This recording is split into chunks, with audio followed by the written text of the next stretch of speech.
Hello students, algorithm की video series में आज हम समझने वाले एक दूसरे इंपॉर्टेंट टॉपिक के बारे में विच इज बायनोमियल हीप। क्या होता है binomial heap? Binomial heap is a collection of binomial trees. जाहिर सी बात है, जब हम हीप की बात कर रहे हैं, स्पेसिफिकली बायनोमियल हीप की बात कर रहे हैं, तो उसके अंदर जितने भी ट्रीज होंगे, जितने भी टाइप्स ऑफ ट्रीज होंगे, वो सारे के सारे बायनोमियल ट्री होंगे। अब समझ लेते हैं कि बायनोमियल ट्री क्या होता है। Binomial tree is an ordered tree. ठीक है, बायनोमियल ट्री को बेसिकली BK से डिफाइन किया जाता है, where K is an positive integer. कोई सा भी एक पॉजिटिव इंटीजर होगा, means starting from 0 up to onwards कोई सा भी एक नंबर होगा, नेगेटिव में ये कोई नंबर नहीं होगा। ठीक है, तो BK से इसको डिफाइन किया जाएगा। बायनोमियल ट्री एक ऑर्डर ट्री होता है जो कि रिकर्सिवली डिफाइन किया जाता है। मतलब जब भी हम ट्री को एड ऑन करना शुरू करते हैं तो वो कुछ प्रॉपर्टीज के बेसिस पर अपने आप के नोड्स को इंक्रीज करता जाता है एक रिकर्सिव फैशन में। ठीक है, आइए समझ लेते हैं क्या है आगे। बायनोमियल ट्री B नॉट, अगर हम K की जगह 0 रखें, मींस K की वैल्यू 0 रखें, तो B not is consisting of only single node. ठीक है, उसमें केवल एक ही नोड होगा। बाकी आगे देखते हैं, each binomial tree follows either main और मैक्स हीप प्रॉपर्टी। ये बहुत इंपॉर्टेंट है। देखिए, जो भी हम बायनोमियल ट्री की बात कर रहे हैं, तो उस ट्री में या तो मेन हीप की प्रॉपर्टी फॉलो होंगी या मैक्स हीप की प्रॉपर्टी फॉलो होंगी। मतलब मेन हीप में क्या होता है कि हमारा जो रूट होता है, रूट नोड की जो वैल्यू होती है, वो अपने चिल्ड्रन से हमेशा छोटी होती है मेन हीप में। और अगर हम मैक्स हीप की बात करें तो यही अपोजिट हो जाता है, means root node will be having the maximum element, means maximum valued element. Okay, तो और यही फैशन हर एक रूट के साथ अप्लाई होता है। ठीक है, हर एक रूट के साथ अप्लाई होता है। जब हम इसको आगे समझने लगेंगे तब इसके बारे में और डिटेल में बात करेंगे। But binomial tree should follow the main heap और मैक्स हीप प्रॉपर्टी, कोई सी भी एक प्रॉपर्टी को वो फॉलो करना चाहिए। Okay, is binomial tree BK। अब ये इंपॉर्टेंट है ये समझिए, क्योंकि इसका स्ट्रक्चर इससे हम बेसिकली डिफाइन करने जा रहे हैं। तो ईच बायनोमियल ट्री BK, जिसको कि हम K जो कि पॉजिटिव नंबर होगा, is a combination of 2 BK - 1 trees. मतलब हम जब K की कोई भी वैल्यू रखेंगे तो वो K - 1 ट्री से दो कॉम्बिनेशन होंगे, उसका कॉम्बिनेशन बेसिकली देखा जाएगा। ठीक है, हम अगर B नॉट की बात करें तो जैसे कि स्लाइड में बोला, B not is having only single node. Okay, इस सिंगल नोड में कोई सी भी वैल्यू होगी, जाहिर सी बात है ये मिन होगा या मैक्स होगा, तो सिंगल नोड तो अपने आप ही मिनिमम है, अपने आप ही मैक्स है। ठीक है, अब बात कर लेते हैं B1 की।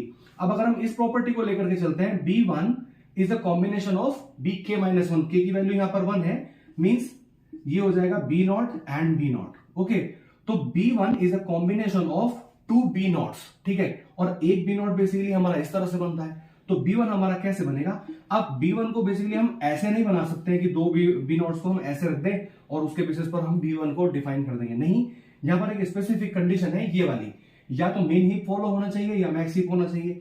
इन दोनों नोड्स में किसी की एक की वैल्यू एक दूसरे से छोटी होगी या बड़ी होगी। अगर हम मेन हीप को फॉलो कर रहे हैं तो रूट नोड हमारे पास मिनिमम वैल्यू रखेगा, और अगर हम मैक्स को फॉलो कर रहे हैं तो रूट नोड हमारा मैक्सिमम वैल्यू रखेगा। तो इसके हिसाब से B1 किस तरह से डिफाइन किया जा सकता है कि B1 will be like this. Okay, means जो भी वैल्यू छोटी या बड़ी होगी इधर टू दिस प्रॉपर्टी, वो यहां पर रहने वाली है, और दूसरा नोड जो है वो इसका चिल्ड्रन बनकर के नीचे रहने वाला है, चाइल्ड बन के नीचे रहेगा। ओके, अब अगर हम B2 की बात करें, how B2 will be defined? Again B2 is a combination of BK - 1 means B1 and B1।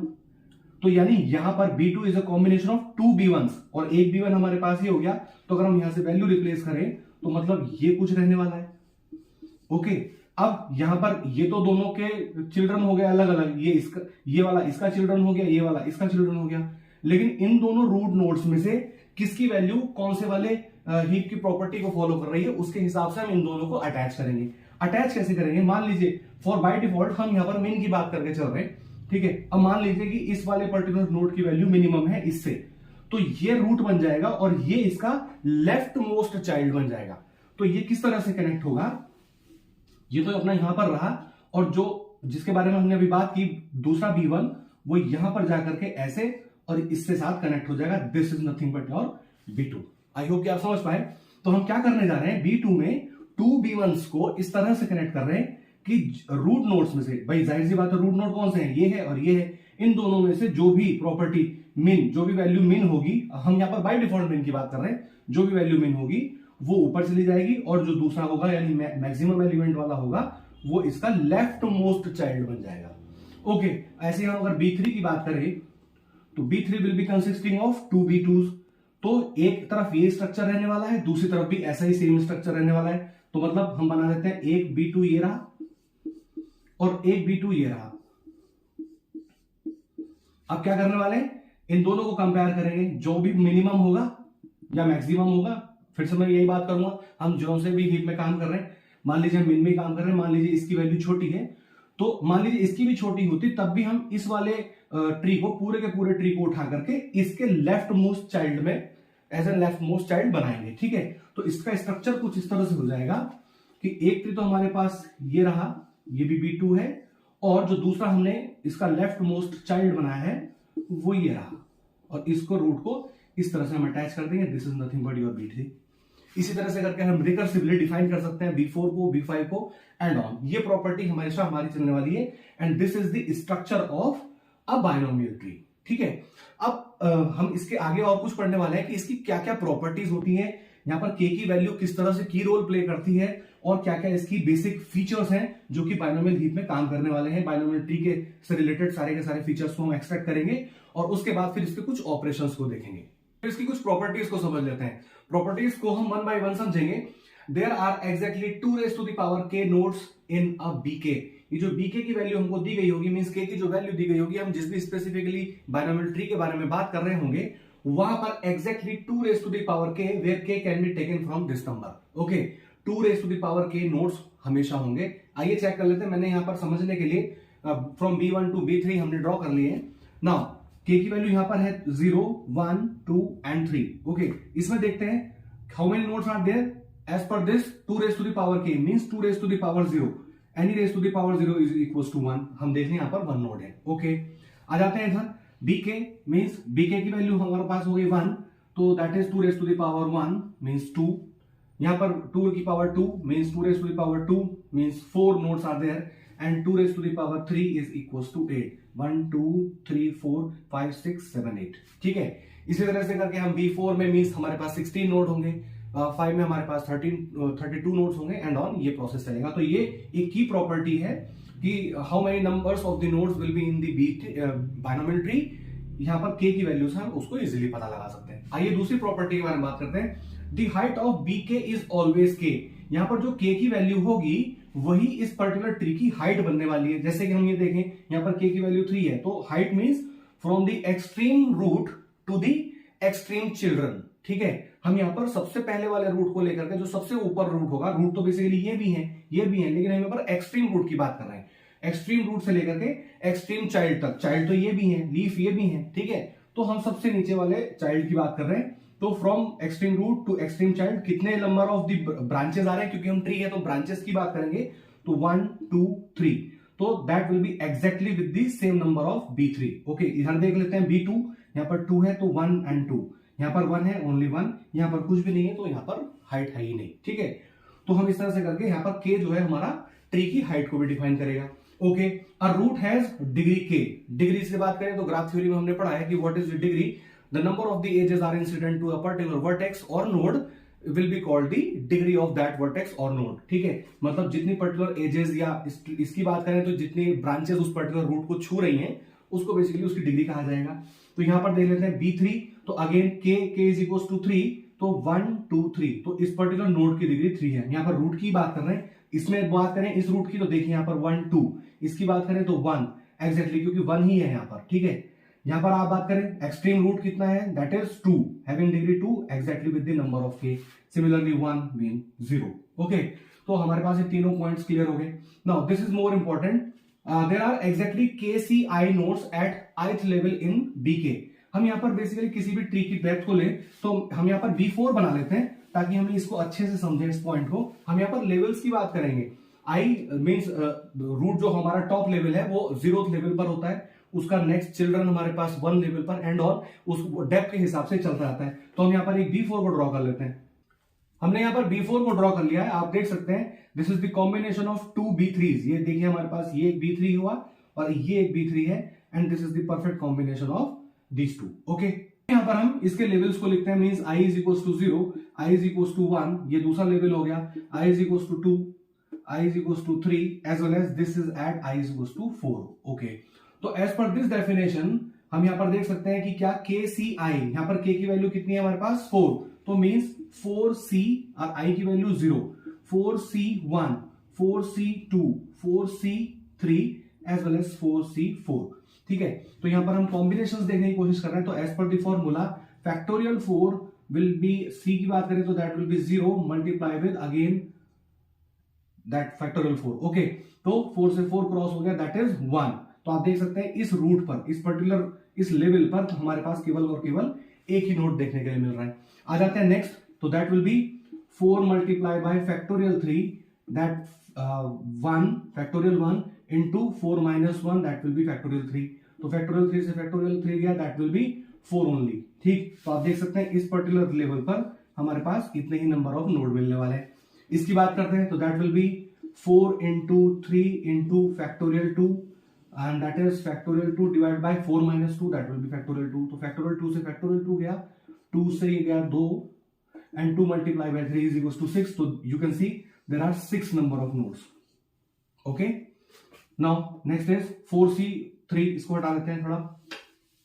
4C3 तो that will be factorial 4 multiply by upon factorial 1 into factorial 3। Okay, तो इसको हम लिख देते हैं दैट इज 4 इंटू फैक्टोरियल 3। तो 3 से 3 गया, अगेन 4।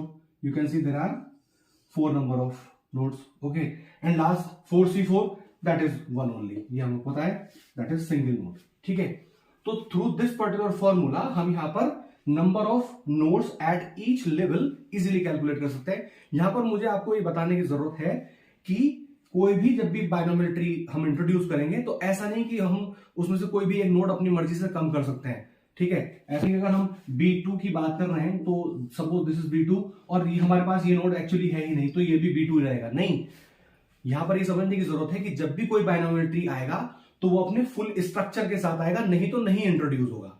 ठीक है, एक बाइनोमियल हीप में जरूरी नहीं है कि कोई भी एक पर्टिकुलर ट्री जरूर इंट्रोड्यूस हो। ठीक है, ऐसा भी हो सकता है एक बाइनोमियल हीप जो है वो B0 है उसके पास, B1 है उसके पास, और उसके बाद सीधे से B3 है, या फिर उसके पास सीधे से B5 है, B2 एंड B4 मिसिंग है। ऐसा हो सकता है, लेकिन जब भी B2 अगर आएगा तो वो अपने साथ वही उसी स्ट्रक्चर के हिसाब से चारों के चारों नोड को लेकर के आएगा। मींस जो भी उसकी प्रॉपर्टी है वो उस पूरी प्रॉपर्टी को फॉलो करेगा ही करेगा। ठीक है, और एक बाइनोमियल हीप की एक और खास बात क्या होती है कि उस हीप में कोई भी एक पर्टिकुलर बाइनोमियल ट्री एक ही बार रिपीट होगा। मतलब 2 B0 नहीं हो सकते, 2 B1 नहीं हो सकते, 2 B3 नहीं हो सकते। Means the number of the binomial trees in a heap will be unique. दूसरी बात, ये हमेशा एक इंक्रीजिंग ऑर्डर में होंगे। मींस पहले B0 आएगा, फिर B1 आएगा, फिर B2 का नंबर, फिर B3 का। ऐसा हो सकता है कि B2 नहीं है, that's it, that is fine.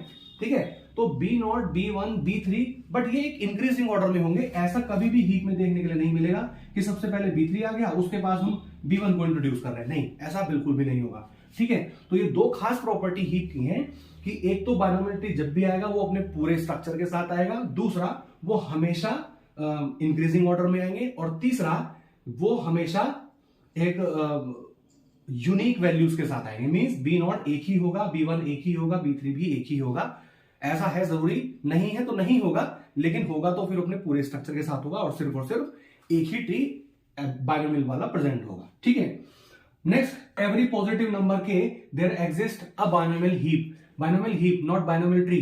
Means binomial heap में होंगे तो कई सारे बाइनोमियल ट्रीज ही, तो किसी भी पॉजिटिव नंबर के लिए कई सारे ट्रीज होंगे और वो सब कॉम्बिनेशन मिला करके हमारे पास एक हीप बनने वाला है। एक एग्जांपल लेते हैं। फॉर एग्जांपल, हमने यहां पर k की वैल्यू 11 ले ली है। ओके, तो इसका मतलब k की वैल्यू नहीं, मतलब हमने यहां पर कोई भी positive number n is equal to 11 ले लिया है। अब इस 11 के लिए हमको बाइनोमियल हीप बनाना है, तो उस बाइनोमियल हीप में कौन कौन से ट्रीज होंगे, इसके लिए हमें सबसे पहले क्या करना होगा, इसका बाइनरी बनाना होगा। और यहां पर इसको हम एज ए फॉर्मूला भी लिख सकते हैं कि for every positive integer k there exist a binomial heap as per log 2 n floor function with +1। Okay, what is that, इतने number of binomial trees exist करेंगे। मतलब क्या हुआ कहने का, जैसे कि अभी हम समझते हैं यहां पर n इज इक्वल टू 11 ले लिया है। 11 का हम बाइनरी अगर बनाए तो 11 का बाइनरी मतलब क्या बनेगा, 8 एंड 2 एंड 1 3, 1 2 4 8, तो 8 एंड 2 10 एंड 1 11। तो this is the binary number of 11। इस फॉर्मूला से निकालते हैं तो 11 मतलब log 2 11 फ्लोर वैल्यू +1। तो 11 का अगर हम log 2 से वैल्यू निकालेंगे that will B 3 only, +1 means 4, तो 4 नंबर ऑफ बिट्स यहां पर आने वाले हैं। तो इस बिट्स के बेसिस पर हम यहां पर अब बायनोमियल ट्री को डिजाइन करेंगे। कैसे डिजाइन करेंगे? पहला नंबर हमेशा रिप्रेजेंट करेगा B0 को, दूसरा नंबर के लिए B1, तीसरे नंबर के लिए B2 एंड फोर्थ नंबर के लिए B3। तो जो जो वैल्यूज यहां पर पॉजिटिव है मींस 1 है, इसका मतलब ये बायनोमियल ट्रीज इस हीप में प्रेजेंट है। जैसे कि आप देखें B2 में 0 है, इसका मतलब ये प्रेजेंट नहीं है, इसका मतलब B3 हमारे पास है। तो अब हम क्या करेंगे? फॉर द 11 नोड्स हम यहां पर बायनोमियल हीप बनाएंगे, taking 1 B0, 1 B1 as well as 1 B3। यहां पर इसके हीप को डिजाइन करते हैं। B0 is a single node, as we know that B0 will be having a single node. B1 means this structure, as well as now B3 is present, B2 is absent, means B2 नहीं है यहाँ पर, तो हम यहाँ पर B3 को structure बना लेंगे, means that this node and this node, this is B2, 1 B2, as well as अब इसके पेरेंट में, इसके चाइल्ड में यहाँ पर हमारे पास एक B2 और आ गया, तो this is B3, तो this is B0, B1, B3। तो अगर हम इन सारे के सारे नोड्स को काउंट करें, and this is nothing but your binomial heap, इन सभी नोड्स को काउंट कर लें, 1 2 3 4 5 6 7 8 9 10 एंड 11। तो 11 नोड्स को लेकर के हमने यहां पर एक बायनोमियल हीप बनाया जिसमें सारे के सारे बायनोमियल ट्री हैं। ऐसा करके हम किसी भी नंबर के लिए यहां पर स्पेसिफिकली बायनोमियल हीप को डिजाइन कर सकते हैं। ठीक है, तो आई होप कि आपको बायनोमियल हीप से रिलेटेड सारी की सारी प्रॉपर्टीज एंड ट्री से रिलेटेड सारी की सारी प्रॉपर्टीज क्लियर हुए हैं। नेक्स्ट वीडियो में हम समझने वाले हैं बायनोमियल हीप से रिलेटेड कुछ ऑपरेशंस का, जैसे कि union operation, insertion operation and as well as implementation operation. तो इंप्लीमेंटेशन एंड इंसर्शन को समझने से पहले हमें यूनियन ऑपरेशंस को समझना ज्यादा जरूरी है। तो मिलते हैं नेक्स्ट वीडियो में, जहां पर हम दो बायनोमियल हीप लेंगे H1 एंड H2 और उसके बेसिस पर उनको ज्वाइन करने के कुछ रूल्स देखेंगे और दोनों को ज्वाइन करके देखते हैं फिर नया हीप क्या आएगा। तो मिलते हैं नेक्स्ट वीडियो में। Thank you so much.